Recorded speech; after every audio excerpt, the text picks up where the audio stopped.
السلام عليكم ورحمة الله وبركاته. كلنتي wanaagsan asxaabay meel kasto naga daawanaysaan ku soo dhawaada barnaamijkeena labaad. barnaamijkeena intiisa badan waxaynu ku soo qaadan doonaa warka aadka u farxada badan ee dawladaha muslimiinta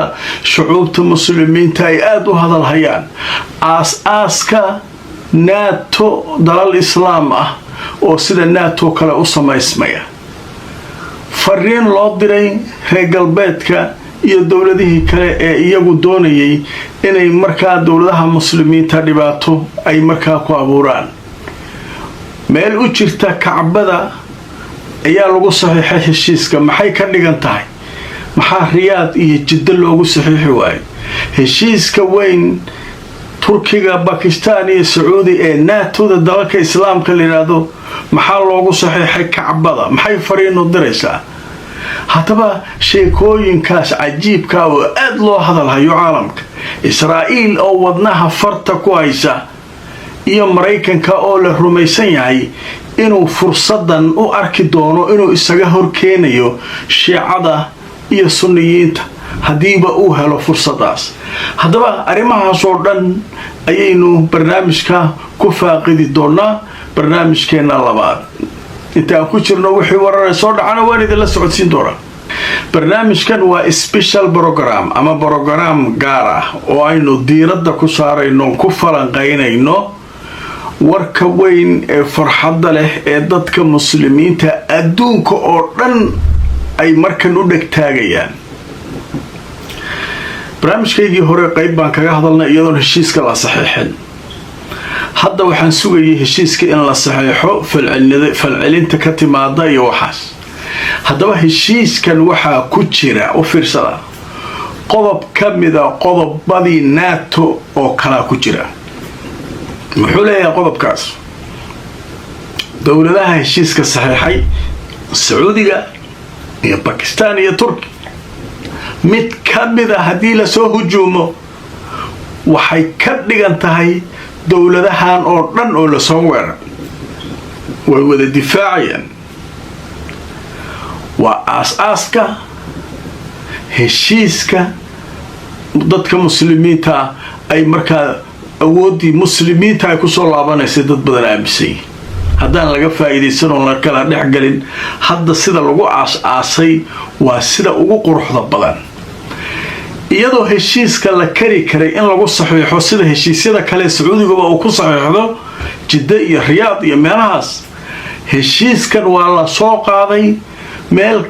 kacbada u jirta wax yar ayaa lagu saxiixay u fiirsada magaalada barakaysan Makka al-Mukarrama kacbadii oo muuqata ayaa heshiiskaas saddexda mas'uul ku saxiixay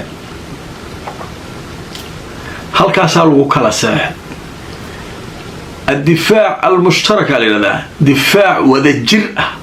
أيها بالأبمية ودولة إسلامك haddaba marka hore waa noo dhimin faahfaahin iyo barnaamij kadan iyada kaga hadli doona waa war aad runtii u xiiso badan waay war qiimo badan waay hadii laga dhabeeyo waa war aynu ku faraxsanahay dhamaanteen waay war dadka muslimiinta dhagahooda u roon haduu soo yeeraya haddaba markaan idin tuso marka hore warbixinada laga qoray sheekadan telefishinka Al Jazeera wuxuu leeyahay heshiiska difaaca wada jirka sacuudiga bakistaan iyo turkiga maxaynu ka garanaynaa ilaa hadda ayuu ciwaan uga dhigay haddaba marka waxa leeyahay sacuudiga bakistaan iyo turkiga maanta jimcaha waxay ku saxiixdeen heshiis weyn magaalada Makka al-Mukarrama ayaa lagu saxiixay waxaana la sheegay hadafka inuu yahay xoojinta iskaashi wada jira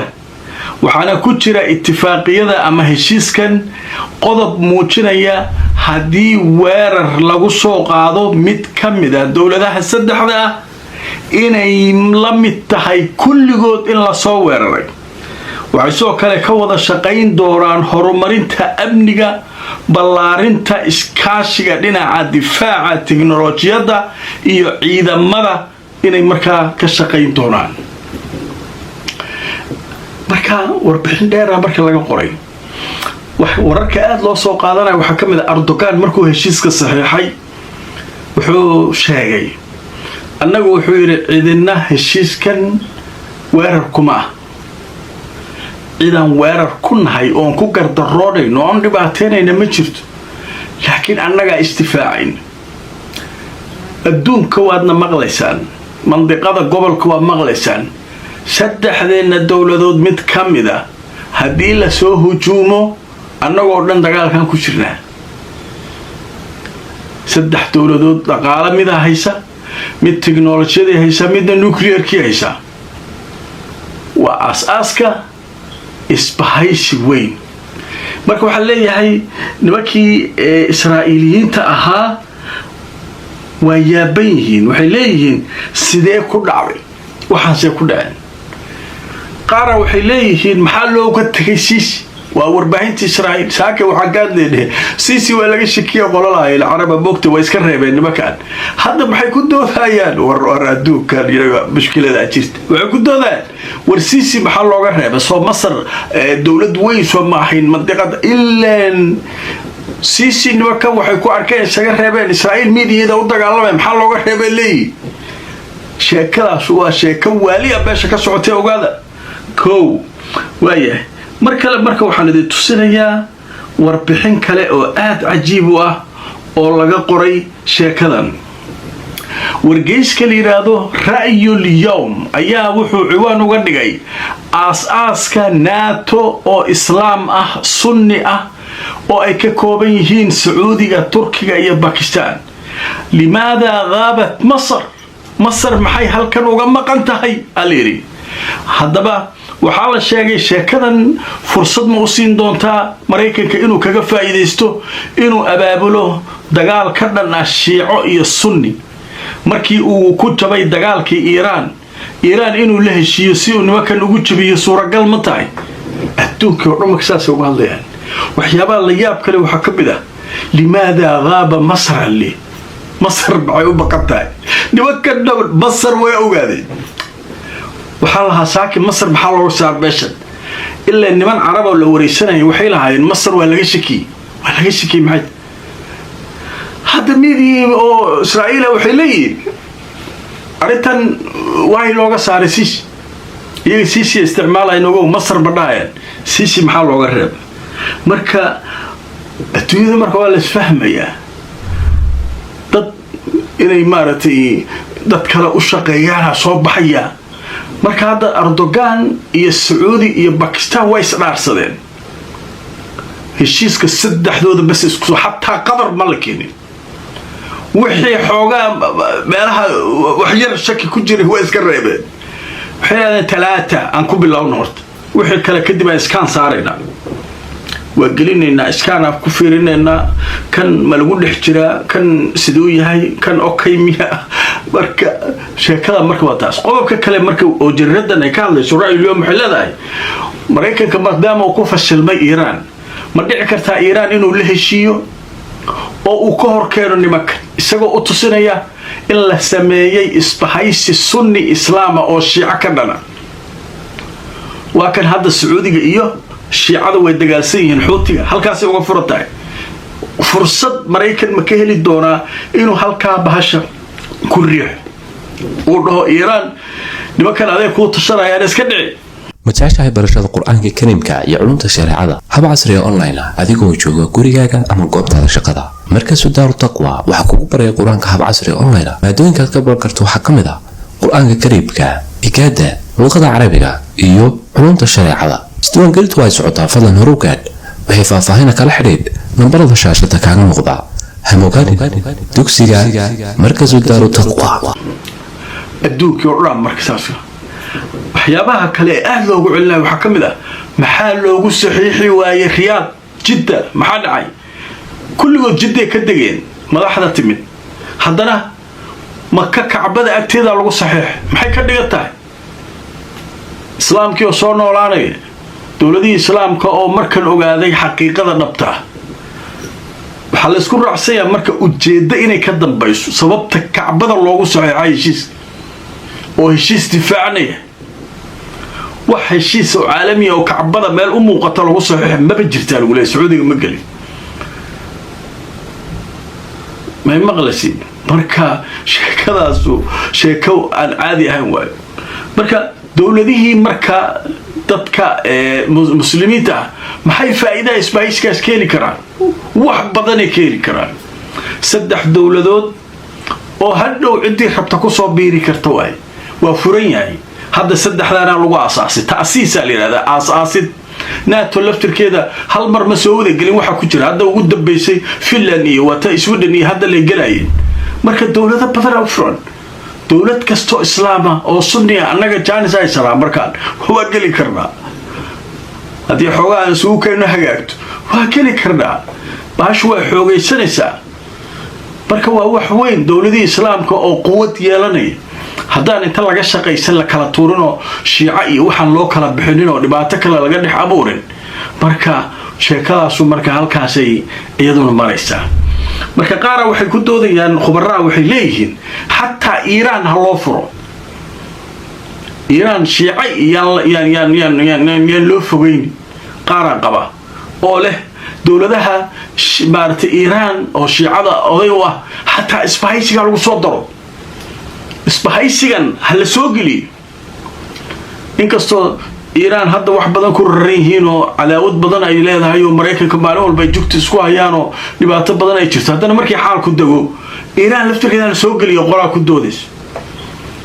oo dhanka waliba waxa leeyahay Turkidu waxay qabaan inaan bahasha sunni iyo shiica iyo loo kala bixin oo dawlad islaamiya inay midoobaan mandiqadan bariga dhexe in maartay la midoobo Israa'iil shan cid kasta ku duulaysa laga qabto waxaasay ka shaqeyn Turkida oday ka taali hawshaas in maartay aan la fogeyn shiicada saasay rabaan ali way marka magaalada Muqdisho waxa ku jira Professor Shaafici falanqeeye siyaasadda caalamka inta badanna nala taxliiliya wararka waaweyn ee soo kordha waan uga mahad celinaynaa sida uu mar walba barnaamijyada nagala qayb qaato Professor Shaafici waad maqlaysaa adduunka waxa ka socda warkan weyn soo dhacay Makka waxa lagu saxiixay maxay uga dhigan tahay heshiiskan sidee dunida kale islaamka u saameynaya bal noo soo koob macluumaad guud markaad aruurisay wixii aad kala soo dhex baxday mahadsanid Nadara waad mahadsantahay waan salaamayaa dhammaan dadka ay dhageysanayo waxay ahayd maanta maalin taariikhi ah oo la xasuusan doono sanado badan oo soo socda heshiiskan cajiibka dabcan aan la filaynin oo hadda dhex maray Turkiya Pakistan iyo Saudiya waa mid cajiib ah oo ittifaaqiyatul Makka waliba in lagu soo aadiyo magaaladan inuu ka dhaco Makka oo uusan ka dhicin Riyadh iyo meelahaas lafteeda ayaa ictibaar leh oo muhiim siinaysa sida fariinta ay dirayso taasoo ah santarkii xaruntii muslimka in muslimiintu ay soo noqdeen iyo midnimadoodii midda kale wuxuu dirayaa fariin sida ay saddexda wadan ay diyaarka ugu yihiin inay ayahooda ka tashtaan oo aysan cid dambe aynan muslimiintu aysan siyaadadooda iyo madax banaanidooda aysan u wiiqin ayagoo iska bilaabaya waxa ugu muhiimsan waxa ku jiro qodob sheegaya sida NATO oo kale sida qodobka shanaad oo NATO waxa uu sheegaya hadii hal dal la soo weeraro inay ka macno tahay ayagoo dhan oo la soo weeraray oo ku qasbay taasoo ku qasbaysa dalalka kale inay difaacaan marka sidoo kale ay qodobku wuxuu leeyahay hadii dal kamid ah saddexdan uu la soo weeraro oo dal kale ama uu dareemo cabsi dalal kale waxa waajib ku ah inay la istaagaan marka tani waa bilow طبعا ay ku soo noqonayso Muslim Renaissance طبعا dib u curashadii muslimka ayaa la dhihi karaa oo dagaalkii koobaad ilaa hadda طبعا aad iska garanaysiin markii xukuumadda islaamka ay dhacday Cusmaaniyiinta ilaa hadda waxay kaloo طبعا ku soo aaday intii ay noqon lahaayeen tabic inay la noqon lahaayeen qaybta BRICS amaba maxmiyadan ay ku jiri lahaayeen NATO teamkan inay ayagu noqdaan team dhinac u jirta oo cid walba haddana heshiis la ah waxay kaloo jaanis helayaan in dalalkan ishirdinaya bariga iyo galbeedku inuu mid walbaba gooni ula heshiiyo ayay noqonaysaa meeshii marka hore difaac ay ka geli lahaayeen heshiis amnigooda inay hoos imaadaan BRICS ama mid kaleba marka waa jaanis aad u fiican oo طبعا استراتيجيada ugu fiican waqtigan hadda lagu jira shifting world adduunka nidaamkii hore u burburay oo wax adduunka طبعا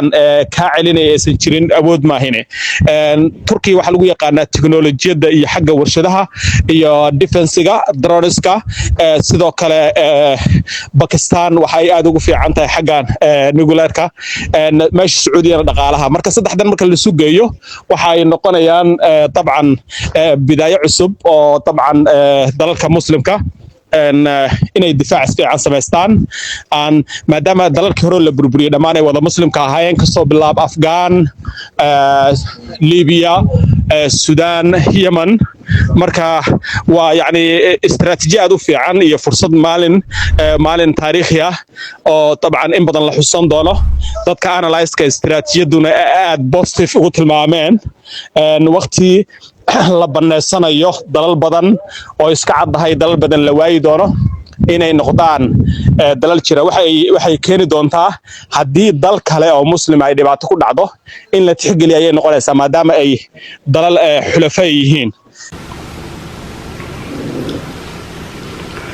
واتاي ادي وما سيان كاسي وحوها بروفيسور شافعي او مقدشة جوغا او نو ورمي برامجكي وانا قيتا لكن وحان ذكر ربا ما انت سفي عنا وصو قرتين فكر كينا اركتدينا سفي عنا وصو فالعلسان اذيكونا حتى وحاد كسو فالعلسان ارك كان سدوكو قولي سنكرا aragtidiina iyo fakirkiina soo qora ma dhici kartaa in looga faa'iideysto shiica iyo sunni la isku diro dhibaato lagu abuuro ma dhici kartaa maxay la tahay in Iiraan lagu soo diro haddaba qof walba fakirkiisa soo qoro warkan waa war aad muhiim ah waa war saameynaya qof kasta oo muslima sababta loogu saxiixay Makka al-Mukarrama Kacbada agteed maxay heshiis difaacna u yahay marka muslimiintu dhan dhigtaa u taagan annaguna dhigtaa noo taagan idinkuna fakirkiina soo qora barnaamijkeygii labaad oo gabi ahaanba arrinkan aan idinkugu falanqaynayay iyo waxa uu yahay iyo wixii soo kordhay inta ayaan kusoo gabagabaynaya haddii alla idmo barnaamijyada soo socda iyo warar cusub ayaan idiin soo gudbin doonaa nabadgelyo